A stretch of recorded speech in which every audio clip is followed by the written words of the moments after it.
Bonjour à toutes et à tous et bienvenue dans Génération Laudato Si, l'émission qui vous parle d'écologie intégrale et des défis d'aujourd'hui. Dans ce nouvel épisode, nous allons parler ensemble des sols. Et oui, les sols, ça vous étonne peut-être, cet enjeu est méconnu de notre quotidien, pourtant les sols nous permettent de nous nourrir. Les sols se dégradent et cette dégradation a un impact direct sur votre vie quotidienne et sur les plantes et les animaux qui nous entourent tous. Alors dans une approche chrétienne de la crise écologique et sociale, nous allons essayer de comprendre les menaces qui pèsent sur les sols et voir comment nous pouvons protéger cette ressource incroyable de la création. Nous allons décortiquer tout cela avec Marine Samzin et Timothée Schwartz. Je vais les retrouver tout de suite, c'est parti.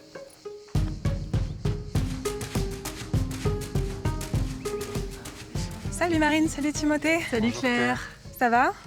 Ça va. Merci de nous accompagner dans cet épisode. Timothée, tu es directeur scientifique à Rocha, l'association chrétienne. Tout à fait, donc je m'occupe de développer, mettre en place, coordonner les projets scientifiques et de conservation de la nature de l'association. Ok. Toi Marine, tu es journaliste? Oui, je suis journaliste à Marseille, à la radio RCF, où j'anime notamment les émissions Comme une planète, dédiées à l'écologie intégrale. Top. Timothée, tu as une feuille dans les mains. Pourquoi tu nous as apporté ça aujourd'hui?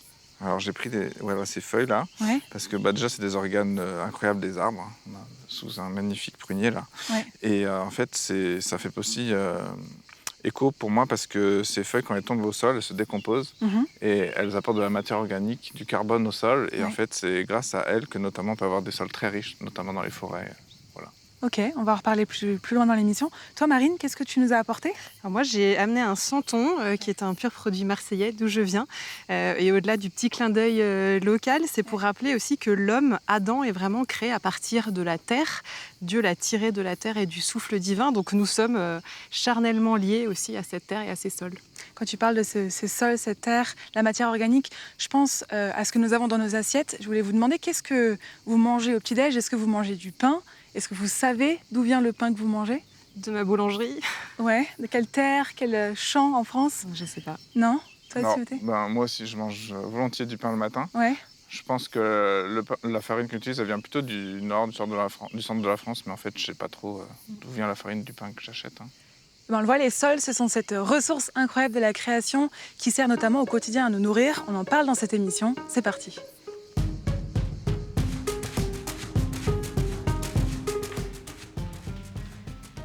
Les sociétés humaines ont toujours utilisé les sols à leur avantage, que ce soit pour de l'élevage, pour construire des habitations, des routes ou plus récemment pour construire des zones industrielles. Les sols, ce sont aujourd'hui la première ressource que nous utilisons pour nous nourrir, nous les 8 milliards d'habitants que nous sommes. Et pourtant, on l'oublie souvent, cette ressource est rare. La planète ne dispose que de 33 millions de kilomètres carrés de sol cultivable, c'est-à-dire seulement 6,4% de sa superficie. Pour comprendre un peu mieux les sols qui nous entourent, on va aller faire un tour ici au Jardin des Courmettes. Regardez ce reportage de Samuel Guiton.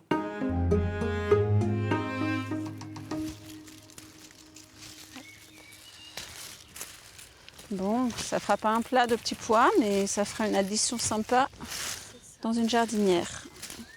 On est ici à peu près au milieu du potager, verger, jardin des Courmettes, qui a été planté il y a à peu près 5 ans. Je vais retirer les pommes.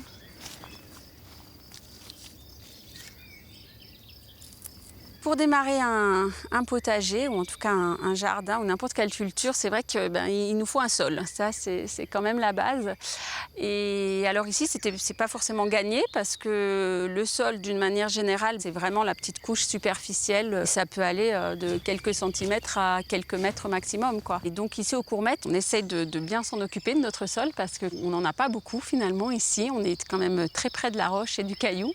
Donc c'est un peu le défi permanent, c'est de garder ce sol et non seulement de le garder, mais en fait de l'augmenter, enfin d'en créer toujours plus. Voilà, là on a cette plante-là qui est assez intéressante, c'est de la consoude, la grande consoude. Donc on peut la couper et on peut utiliser les feuilles vraiment comme engrais pour booster un petit peu, notamment au moment des plantations. Le sol, c'est en fait l'écosystème qui est le plus riche en êtres vivants, un système hyper complexe mais aussi du coup hyper fragile. C'est vraiment la rencontre en fait du minéral qui est en dessous, qui vient de la roche-mère, qui va se décomposer petit à petit, et puis de l'organique qui lui vient du haut, en l'occurrence là des arbres s'il y en a au-dessus, et qui en perdant leurs feuilles notamment vont créer cette litière. Et voilà, c'est vraiment la rencontre de ça, du minéral par le bas et de l'organique par le haut, je dirais. Et ce qui se passe entre les deux, là, cette zone de rencontre où va se créer le sol, il se crée notamment, essentiellement, grâce à l'activité de ces milliards de petites bestioles qu'on voit ou qu'on ne voit pas. Tout le monde pense aux vers de terre ou aux cloportes ou aux fourmis ou que sais-je. Et par leur activité broyant tout ça, en décomposant tout ça, que petit à petit va se former le mélange avec le minéral. Et c'est ça qui va petit à petit former ce sol. C'est vraiment magique parce qu'ils rendent disponible pour les plantes tout ce qu'elles ne pourraient pas capter, tout ce dont elles ont aussi besoin de capter donc, pour se développer, tous ces micro-éléments qui vont venir nourrir et enrichir les plantes.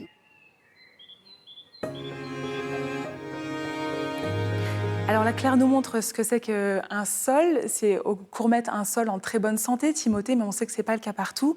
Comment on comprend qu'un sol est dégradé? Est-ce qu'il y a des critères un peu?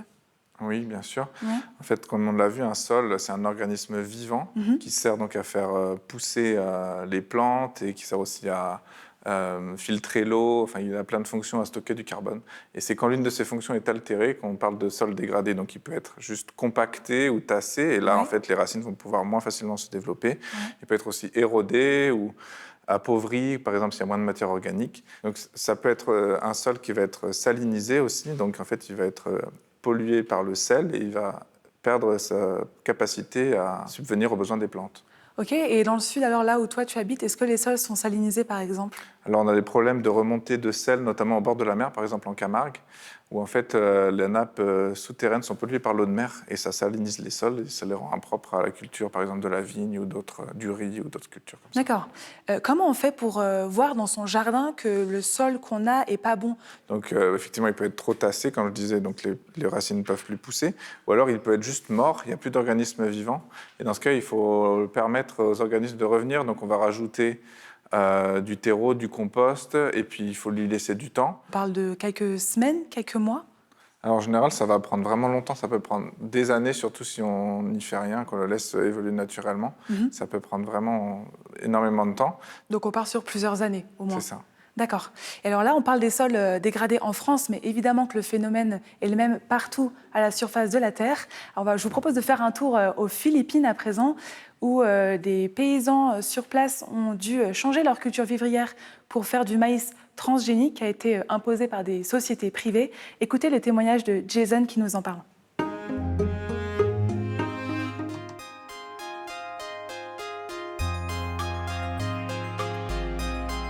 In 2000, trader introduced a hybrid corn to the indigenous farmers with the accompanying fertilizer and herbicides needed to grow and ensure a volume of production.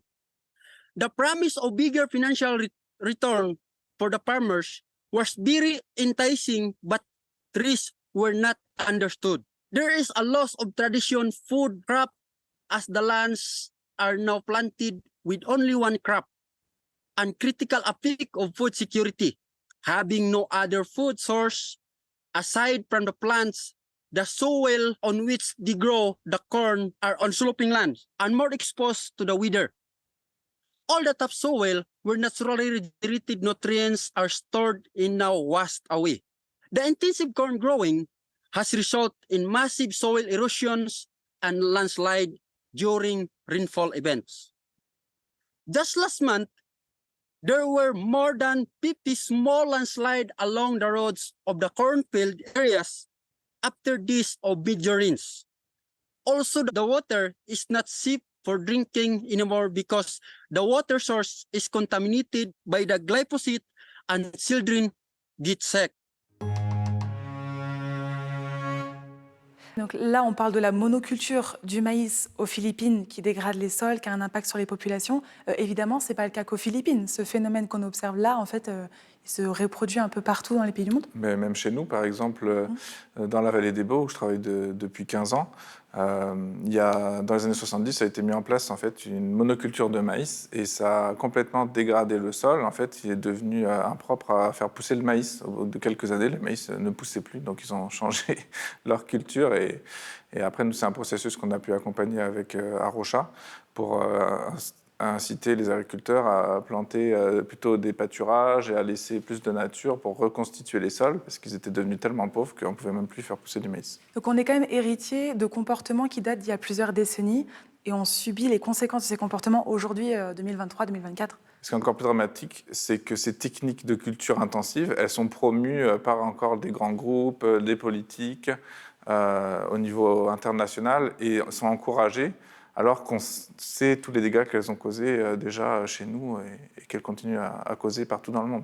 Donc ça nous questionne sur aussi vers quel futur nous allons ensemble. Et puis en tant que chrétien, comment développer un rapport peut-être plus juste au sol qui nous entoure. On en parle ensemble. Mais alors, quelles sont les grandes causes de la dégradation des sols? Qui est responsable, Timothée? Alors bien sûr, malheureusement, c'est nous les hommes qui sommes responsables. Et en fait, il y a plusieurs causes à la dégradation des sols, un peu des grandes causes à un niveau international. On va défricher des surfaces naturelles où il y avait un sol d'excellente qualité. On peut penser par exemple à la forêt amazonienne. Le sol forestier, c'est incroyable. C'est créé du coup par les feuilles, comme on a ramassé tout à l'heure. Là. Tu nous le montrais, Ces petites feuilles, voilà. En fait, elles vont se dégrader progressivement dans le sol grâce aux micro-organismes et elles vont créer un sol hyper riche en matière organique, très léger, très fertile.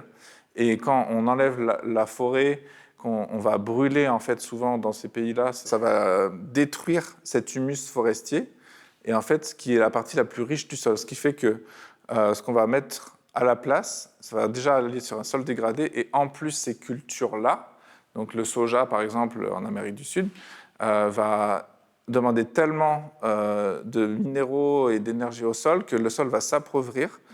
Et en fait, il y a un processus qui se passe, ensuite ça s'appelle l'acidification. Et avec le temps, en fait, le sol devient impropre à faire pousser les plantes. Et on est obligé de rajouter des intrants, des engrais chimiques pour permettre aux plantes de pousser. Donc, ce qui fait que le sol devient complètement mort et plus qu'un substrat pour faire pousser des plantes. Et en fait, il faut se rendre compte que cette disparition de la forêt amazonienne, de dégradation des sols, c'est encouragé par notre consommation chez nous de viande, de produits qui viennent du monde entier et qui ne sont pas produits chez nous et qu'on délègue à des pays pauvres comme l'Amérique du Sud. Ça vient vraiment interroger nos régimes alimentaires et nos choix de consommation au quotidien. Mais ce que tu dis, ça me questionne juste sur combien de temps tu penses qu'on a pour continuer à cultiver ces sols et à continuer de nourrir les 8 milliards d'habitants dont parlait Claire? Alors ça, c'est une question qui est vraiment difficile à répondre parce qu'au rythme actuel, en fait, c'est sûr que on a un temps limité parce qu'on consomme les sols à une vitesse effarante, mais je pense qu'on a quand même le choix et qu'on peut encourager d'autres modèles et de restaurer peut-être même les sols chez nous qui sont les plus dégradés. Donc la solution, j'imagine, ça passe à la fois par des choix individuels donc de consommation, mais aussi à plus grande échelle, faire peut-être pression sur des entreprises, au niveau étatique aussi? C'est sûr que les choix politiques ils sont hyper importants dans un pays pour faire des alliances commerciales et la mondialisation, en fait, ça a eu un impact énorme sur cette consommation de sol et cette dégradation des sols au niveau mondial. Mais après, rien que nos choix de consommation personnels, ils sont importants. Essayer de consommer local, de réduire sa consommation de produits qui vont du coup avoir une conséquence sur les sols ailleurs, comme par exemple manger de la viande rouge, on sait que ça consomme des sols. Mais on sent bien en tout cas dans ce que vous dites qu'il y a un changement de paradigme à opérer en fait. Il y a vraiment un rapport au sol, à la nature, à la création différent à avoir. Marine, la terre, c'est la terre fertile dans la Bible, ce qui nourrit l'humanité depuis les origines. Tu vas nous en parler et tu es venu aussi aujourd'hui avec un santon que tu nous présentais tout à l'heure. C'est quoi le lien entre ce santon et la terre ? Oui, bien sûr, ce petit santon provençal marseillais. En fait, j'en parlais en introduction, ça nous rappelle que nous sommes tous tirés de la terre. On se rappelle de la Genèse, Adam qui est vraiment tiré de la terre, qui est modelé par Dieu et par le souffle divin. Donc ça rappelle vraiment notre incarnation très forte et très charnelle, notre lien vraiment même affectif à cette sœur mère terre dont parlait saint François d'Assise. Ça nous rappelle vraiment qu'on est issus de cette terre. On n'est pas, encore une fois, des dominateurs au-dessus, mais on en fait vraiment partie. Et on y retournera aussi d'ailleurs un jour, bien sûr. Et alors, comment on prend ce que la Bible nous enseigne et nous montre pour l'incarner concrètement dans notre quotidien ? Alors, le pape François parle bien sûr de tous ces mots d'infertilité, de surexploitation, ça, il l'affirme. Et en fait, il propose de revenir à la sagesse des récits bibliques. Alors, il prend par exemple le livre du Lévitique. Alors moi, ça ne me parlait pas trop, je ne sais pas pour vous, mais il dit « Lorsque vous récolterez la moisson de votre pays, vous ne moissonnerez pas jusqu'à l'extrême bout du champ.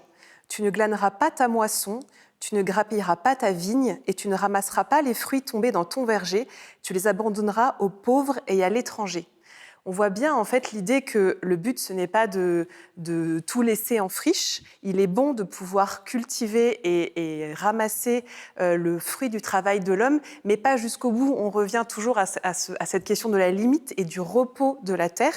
Et toujours dans ce livre du Lévitique, il est inscrit que tous les 7 ans, un repos entier doit être accordé à la terre. Et ça ramène vraiment aussi au côté que la terre n'appartient pas à l'homme, mais à Dieu, et qu'on doit en prendre soin.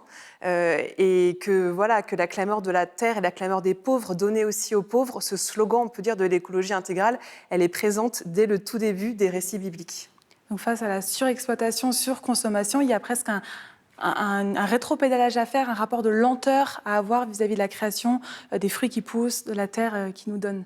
Oui, puis en fait, ça vient fonder cette fameuse destination universelle des biens qui est aussi commune dans l'Église. Le pape François en parle aussi dans Laudato Si. Il dit que les biens servent à la destination générale que Dieu leur a donnée. Donc c'est bien pour contrer cet accaparement dans les mains de certains. Et il dit qu'il n'est pas permis, parce que cela n'est pas conforme au dessein de Dieu, de gérer ce don d'une manière telle que tous ces bienfaits profitent seulement à quelques-uns. Cela remet sérieusement en cause les habitudes injustes d'une partie de l'humanité. Donc, comme je le disais, c'est l'idée que la terre appartient à tous, les fruits aussi, ne pas la surexploiter et avoir vraiment cette idée de partage équitable pour tous. Toi, Timothée, tu es protestant. Comment tu reçois ces paroles du pape ? Est-ce que ça fait écho à ta propre expérience spirituelle et ton travail aussi quotidien au contact des sols ? Alors moi, c'est vrai que je suis sensible à ce message, et d'autant que je reconnais vraiment que la terre appartient à Dieu, et que si on maltraite la terre, on maltraite un bien qui ne nous appartient pas. Donc c'est comme si on allait chez son voisin et qu'on allait lui détruire son champ. En fait, on a cette responsabilité-là, tous en tant que créatures de Dieu, de prendre soin de ce que le Créateur nous a légué. Et ce que tu disais juste, Timothée, sur la fertilité du sol, ça me fait vraiment penser qu'on n'est pas capable de faire mieux que la nature elle-même, par les vers de terre, par l'humus, les feuilles. En fait, même nous, avec toutes les techniques qu'on a acquises, on n'est pas capable de faire mieux pour créer un sol. Donc moi, ça m'incite vraiment aussi à me dire de laisser faire, laisser la nature faire et laisser cette part aussi à la nature seule et sauvage pour qu'elle puisse faire son travail et qu'on la laisse en paix aussi quelque part. Et complètement, c'est vrai que les sols, naturellement, c'est incroyable comment ils arrivent à s'auto-régénérer, se fertiliser par la vie qu'il y a en eux. Et c'est beau de voir qu'en fait, on a déjà toutes les solutions dans la Bible. Au niveau spirituel, on a juste à réexploiter ce patrimoine qui est à notre disposition. Il ne tient qu'à nous de le mettre en œuvre. Et les actions concrètes existent pour rétablir les sols, faire en sorte qu'ils soient en bonne santé. On en parle ensemble. Alors comment protéger nos sols ? La bonne nouvelle, c'est que les solutions existent, on les connaît, il suffit juste de les mettre en place. On sait par exemple, et l'ONU en parle, qu'on peut reboiser des zones de la planète pour réinjecter du carbone dans les sols et contrer les émissions de gaz à effet de serre. Bon, c'est une solution à grande échelle, solution beaucoup plus locale cette fois. Allons faire de nouveau un tour au Jardin des Courmettes, où Claire nous montre comment on peut protéger le sol dans une bonne intelligence du vivant. On a de la chance, on a tout ce qu'il nous faut sur place. C'est aussi un principe de permaculture qu'on essaye d'appliquer, c'est-à-dire on n'amène quasiment rien de l'extérieur, on prend tout ce qu'on a autour de nous. On est quand même au milieu de 600 hectares de pleine nature. On a beaucoup de matière végétale à disposition. On est en permanence une quinzaine de personnes à manger sur place, à vivre au quotidien ici. Et ça peut être jusqu'à 60 personnes en séjour tout l'été. Donc autant dire qu'il sort beaucoup de choses de la cuisine, beaucoup d'épluchures. Ce serait absurde de les emmener, de brûler du pétrole, du carburant pour les emmener à 10 km, être incinérés en usine d'incinération. Nous, on met tout ça dans nos bacs composteurs, on laisse travailler les petites bêtes qui sont là-dedans. Et puis en quelques mois, on obtient vraiment une belle matière foncée qui ressemble vraiment à de la terre. Et tout ça, ça repart directement pareil dans le jardin au moment des plantations. Et ça va booster nos légumes. C'est riche en azote, donc c'est de l'engrais gratos. Si tu peux ne pas arracher les plants, mais plutôt les couper, comme ça on va garder les racines dedans et elles vont continuer à se décomposer dedans. Comme elles sont pleines d'azote, en théorie, ça va enrichir notre sol.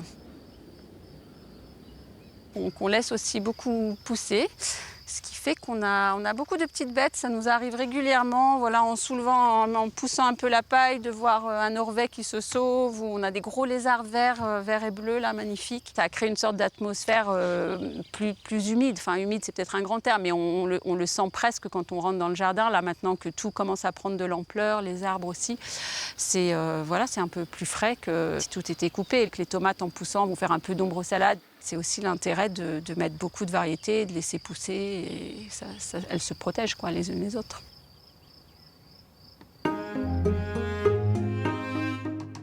Alors c'est très beau ce qu'on voit, Timothée, Marine, au Jardin des Courmettes. On voit que les petits gestes du quotidien comptent. Vous, est-ce qu'il y a des gestes comme ça que vous faites au niveau régime alimentaire, par exemple, pour mieux protéger les sols, des gestes qui ont une cohérence? C'est sûr que quand on a une parcelle de terre, on peut toujours faire son potager, et la permaculture, c'est vraiment une technique qui est géniale pour restaurer son sol, ou en tout cas créer un sol hyper fertile et favorable pour faire pousser des légumes, mais aussi toutes sortes de fleurs. On peut aussi contribuer pas loin de chez soi en souscrivant par exemple à une AMAP, un producteur local qui va produire pour nous. Alors moi, c'est mon cas, par exemple. Oui. Depuis que je suis à Marseille, je souscris à une AMAP, donc c'est Association pour le maintien de l'agriculture paysanne. Et chaque semaine, je vais récupérer mon panier de fruits et légumes. Je vois en fait le producteur, l'agriculteur qui est là. Et je trouve que ça crée déjà un lien social. Enfin, on retrouve ce côté, on retrouve les mêmes personnes. On contribue aussi chaque semaine à faire la distribution, donc c'est beaucoup moins impersonnel qu'un supermarché. Moi, personnellement, ça a vraiment du sens de me dire que ça, c'est la base de mon alimentation. Et après, j'essaye de compléter, mais je sais d'où ça vient et que ça contribue aux revenus de quelqu'un qui est tout proche de chez moi.